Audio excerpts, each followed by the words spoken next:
doing today? My name's Eric. As always, I want to thank you for coming by to check out my video today. On this episode of Smo'King, I'm going to show you how to make smoked, drunken, Vortex drumsticks. Now, the reason I'm doing this video today is because the local store had these chicken drumsticks on sale for $1 a pound. So this is a great inexpensive way to feed yourself and your family. These are usually pretty inexpensive even when they're not on sale. I got 12 drumsticks here for less than $5, $4.60 to be exact. And the reason I call these drunken drumsticks is because I'm going to marinate them for a few hours in a mixture of water, salt, brown sugar, and a couple old beers. That's why they're drunken drumsticks. That's going to add some flavor profile to these things. Then I'm going to season them up, cook them on my kettle grill using a Vortex ring that it produces intense heat to make sure the skin on these drumsticks are nice and crispy. So stick around, guys. I'm going to show you how to do this step by step. Let's get cooking.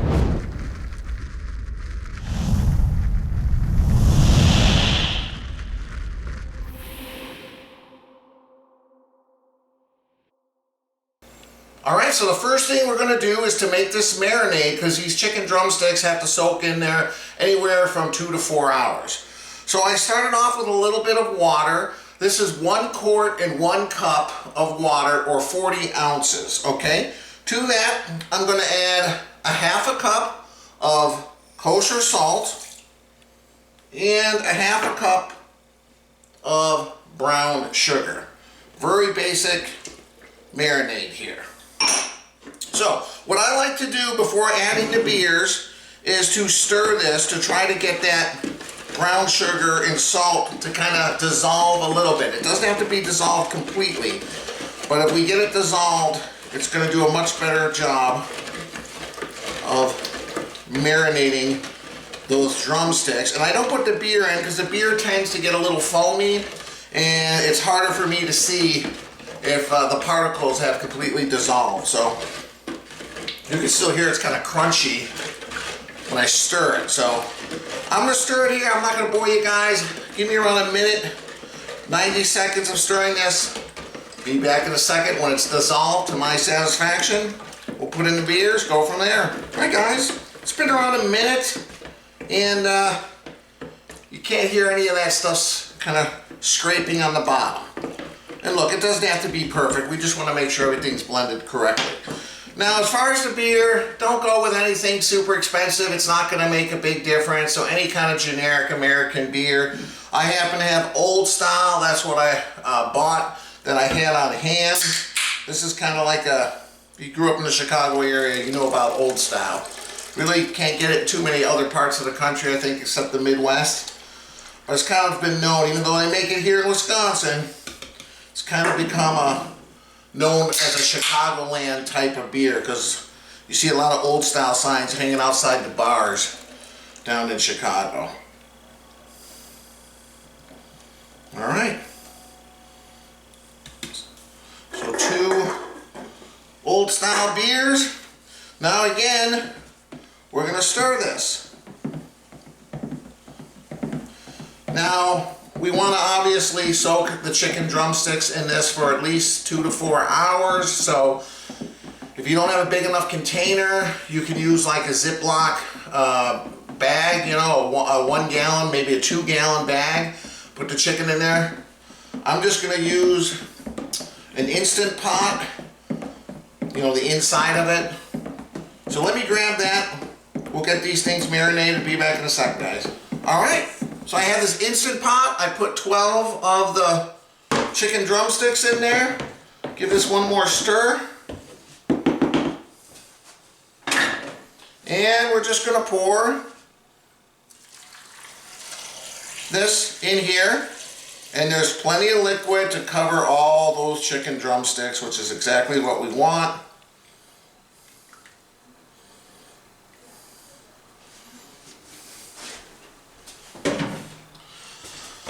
I'm going to put a cover on it. I'm going to put it in the fridge. Like I said, 2 to 4 hours. That's it, guys.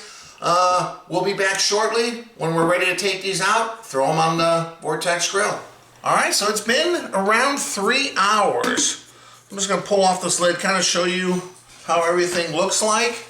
There they are. So what I'm gonna do now is I'm gonna take them out, dry them off very well with a paper towel. I'm gonna get them on the rack, we're gonna season them. So I'll take these out, dry them off, we'll be back in a second. All right, here they are, I dried them off, I put them on a nice rack here. Now what I'm gonna do, normally I use that olive oil spray, but I don't have any. So I just got a little bit of olive oil here. I'm just gonna brush a little bit on here. This serves a couple different purposes. First off, it is gonna be a nice binder to have the seasoning stick to the chicken. And I think having that oil on there is gonna help crisp up the skin as well. So, because it's not gonna be directly over the fire, it's gonna just be a very intense heat on that grill. So just like this. And that's one of the great things about using the Vortex in your kettle grill, is to get to those temperatures to make sure that skin is nice and crispy.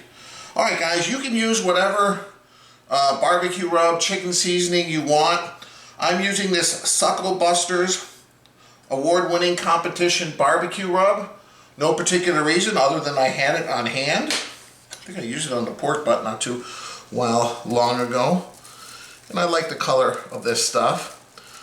So you know how this works. We're just going to put a nice amount of rub. I'm going to flip the legs over, the drumsticks over. I'll apply some rub on the back side. We'll give it a little more rub. I'll be back in a minute, guys, kind of show you how everything looks. All right, guys, here we are, all seasoned up. I'm just going to throw this in the fridge, kind of allow this chicken to kind of absorb some of that rub while I go outside and fire up some charcoal for the kettle grill, get that Vortex going. So I'll meet you guys outside. All right, guys, I got the Vortex under here. I filled it up completely to the top with just regular old Kingsford, and then filled my little small chimney, left some on the bottom there. I think the key to getting this really hot and getting that skin crispy is to really have that thing loaded up. So you know how this works. We'll take one of these little starters here.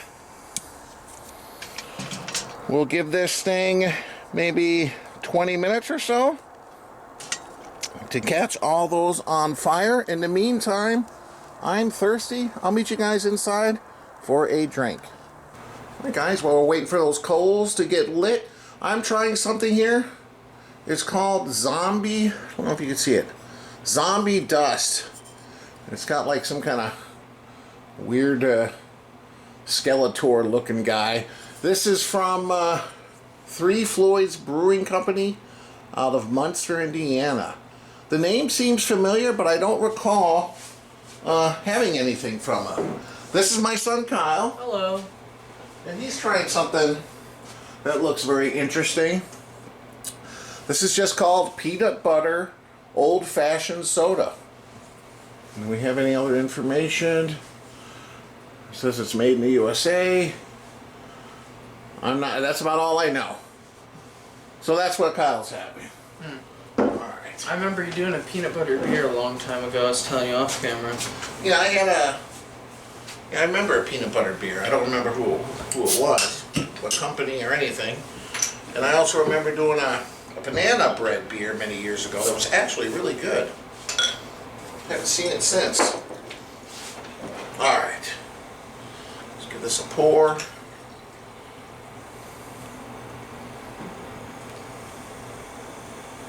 We definitely haven't had a shortage of banana bread since we've lived here. Our neighbors bring us banana bread every so often. Yeah. Pretty good too. Alright, we got alcohol content. What does this smell like? Peanut butter? I don't know, it doesn't smell like peanut butter to me. It smells like... Well, let's see. It smells familiar, but I don't know what it is. It smells like some sort of chemical. Cloudy, little hazy. Looks like it's lightly carbonated. Nice head. Cheers. Thanks again, guys, for stopping by. Ooh. Definitely an IPA. Very hoppy there. Give me a second here. You really notice it when you put the glass up to your face because you can smell the hops. It's very strong. It actually smells stronger than the flavor profile. It's hoppy, but it's not too bad. It's got a little bit of sweetness at the end, but it's not overpowering. I can't even make out. Normally I could taste like orange or tangerine. This I just have a little bit of sweetness. Very strong presence. It's good. I'm definitely going to enjoy this. All right, Kyle. Peanut butter old-fashioned soda. Yeah, I can't recommend this. This is, I think, one of the worser ones, if that's a word, that I've tried. Worst ones you've tried? I don't know if it's one of the worst, but it's up there. It tastes, to me, it smells and tastes like chlorine. It doesn't taste like peanut butter at all. It's like chlorine. Wow. That I don't even taste peanut butter. This has got to be one of the worst sodas I think I've tried. All right, well, sadly, I had high hopes because I'm like, this is such an it's interesting made by soda. Rocket Fizz Company. They also Rocket Fizz. They make a lot of good sodas. They're the ones that did the Rocket. They did the Bazooka soda, I think. Yeah, oh yeah. And they did a few different ones. I love all their stuff, but this is just, it's not it. This says Rocket Fizz Soda Pop and Candy Shop, Reno, Nevada. Yeah, they usually have really good stuff. This one just... Oh, but I'm looking at the ingredients. It's like modified food starch, natural and artificial flavor, yellow number 5, red number 40. I don't see any peanut butter. Well, duh. I mean... Alright, well... If they put peanut butter in here, it probably would mess with the consistency. I'll say that. The one good thing about this is it's very light. It's not like one of those heavy sodas. Alright. So that's certainly nothing you would recommend. No, not at all. It tastes like chlorine. Well, there you go, guys. I'm enjoying this. I'll meet you guys outside in around another 10 minutes or so once we get all those coals nice and hot. Cheers. You're going to drink it anyway, huh? Yeah, I'm not going to miss it. Cheers. See you guys in a little bit. All right, it's been around 20 minutes. You can see this thing is blaring hot. So what we're going to do now, we're going to pour this into the Vortex. Now with this Vortex, typically you can achieve temperatures up to around 500 degrees, give or take, which is what I'd really like. I mean, if we can only get it to 450, that'll certainly work too. You know what I'm going to do? I'm going to get a little bit more charcoal just to make sure this thing is filled up. Be back in a second. Alright guys, you see I went ahead and added a few more charcoals on the top. I want to get this thing as hot as possible. Alright, I'm using my chef's temp here. We're going to see what the ambient temperature will be. It's climbing. I'm going to give this a good... It might take 15-20 minutes. I just want to get this thing super hot. So I'm going to keep the lid on there. Both the lower and upper are wide open. Let's give this a chance to really crank in the temperature. So I'm going to go in and enjoy my beer. We'll come out in around 15-20 minutes, see where we're at. These chicken wings should only take maybe 40 minutes to an hour, somewhere like that. I'm going to put them on. We'll let them go with the lid covered for 20 minutes. I'll see what's going on, turn them over, give them another 15 or so, and then I'm going to start applying a barbecue sauce to glaze at the end. All right, you can see temperatures climbing up. All right, be back shortly. All right, guys, it's been around 20 minutes, and we got the grill up to 505 degrees. This is what I want. So, look at that thing just blaring. Now, let me take this out. Now we're going to put on the chicken wings. Alright. Now we're just going to line up the chicken wings. Always put the thick part of the meat facing... Whoop! They're a little slippery. Facing the coals.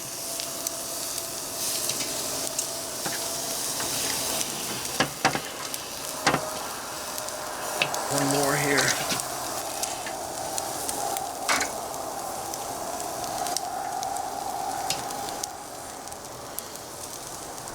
Now we want to bring these up. This is dark meat, so Normally chicken's done at 165. You want to go like 170, 175. With this kind of cook here, you can even go up safely 195, 200. It's not going to really dry the chicken out when you cook them this way.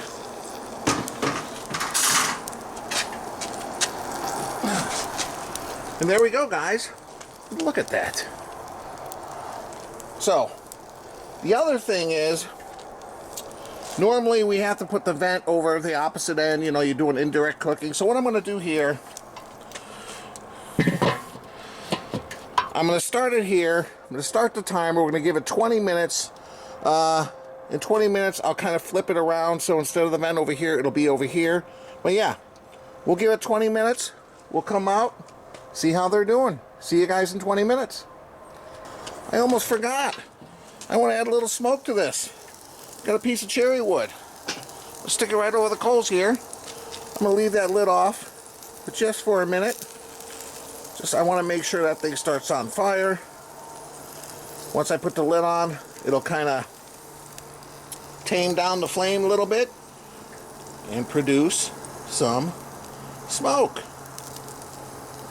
Not a whole lot of smoke, since these are going to cook in around 45 minutes or so, I'm guessing. Oh man, don't they look good?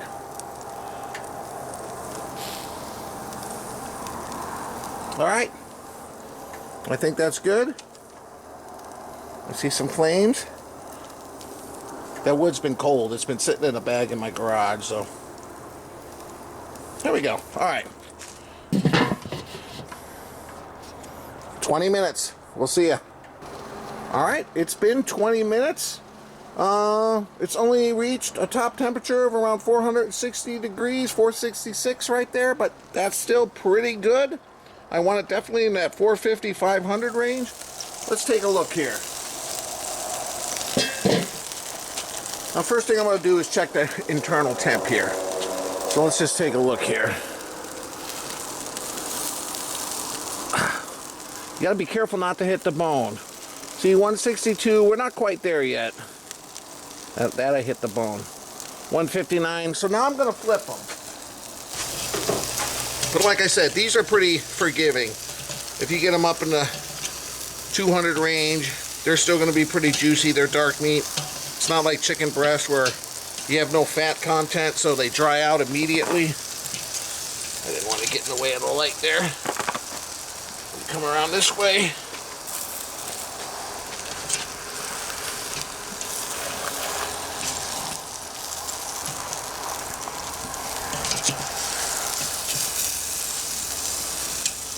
All right. Now I'm probably going to give them like 10 minutes just to kind of come back, check the temperature. 10-15 minutes, and then I'm going to start applying sauce. Now, you don't have to put sauce on them if you don't want to, but I'm going to put a little barbecue sauce on. So, there we go. Now, before I had the temperature probe over here, now I'm just going to move it so the vent is on this side. That's just changing the way the smoke and everything is escaping, so it'll kind of make sure everything in there is evenly cooked. I mean, if you really wanted to get crazy about it, you could every 10 minutes kind of rotate it, you know, 15-20 degrees and make your way all the way around. I don't think that's really necessary. I think if you just do one way then the other way, you'll be fine. But that's it. Let's give it another 10 minutes. We'll be back. All right, we're at another 15 minutes. 448 degrees.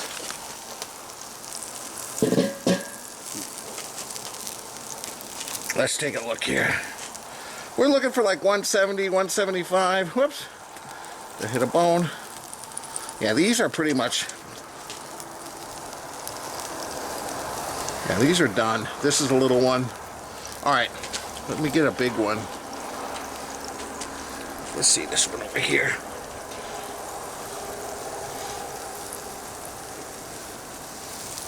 So what I'm using is this Kinder's Hickory Brown Sugar barbecue sauce, but obviously use whatever sauce you want, or don't sauce. You can definitely tell that the skin is crispy. I don't think we have to debate that. Alright, I'm just going to brush the sauce on here. I think right now I'm not even going to put the lid on. There's plenty of heat coming from on here. Maybe for a minute or two, just to kind of caramelize that sauce. And then we'll flip it over. Let's just take a look. That fire is intense.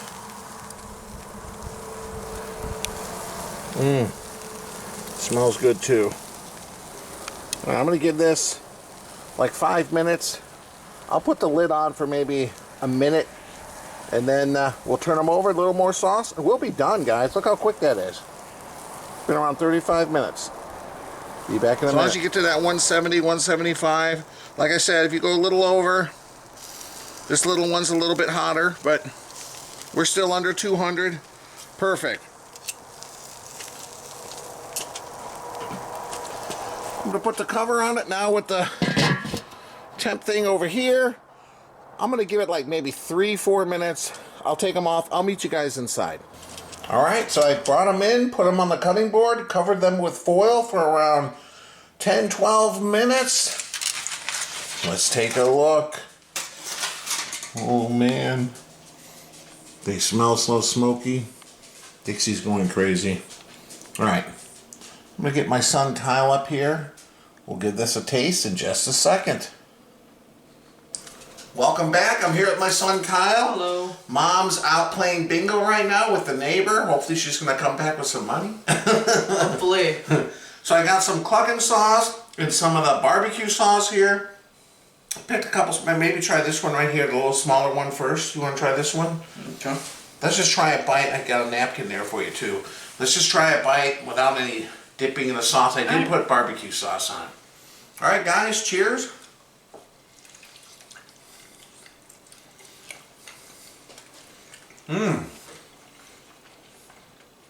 Oh wow, I can taste a lot of smoke flavor, more than I actually thought I would. Because it wasn't on that long, maybe 40-45 minutes total. You taste some smoke or? That's good. Skin is crisp. You know, using that Vortex, that's the main advantage. You can really get a crispy texture on that skin. That's good. What do you think of the barbecue sauce? You like it? It's good. And I think this stuff was only 99 cents a pound. Actually $1 a pound, but close enough. But boy, inexpensive meal. Well, I'm just gonna dip a little. Dixie's standing here like I know, Dixie's ready. Yeah. So guys, if you're looking for a way to cook up some inexpensive chicken drumsticks, this is the way. Got a kettle grill, get one of those Vortex. I don't even have the official licensed Vortex. I bought a cheap imitation off Amazon many years ago. But it works fine. Even if you don't have one, just try to put coals in a pile, a little pyramid in the center of the grill. Should work out just as well.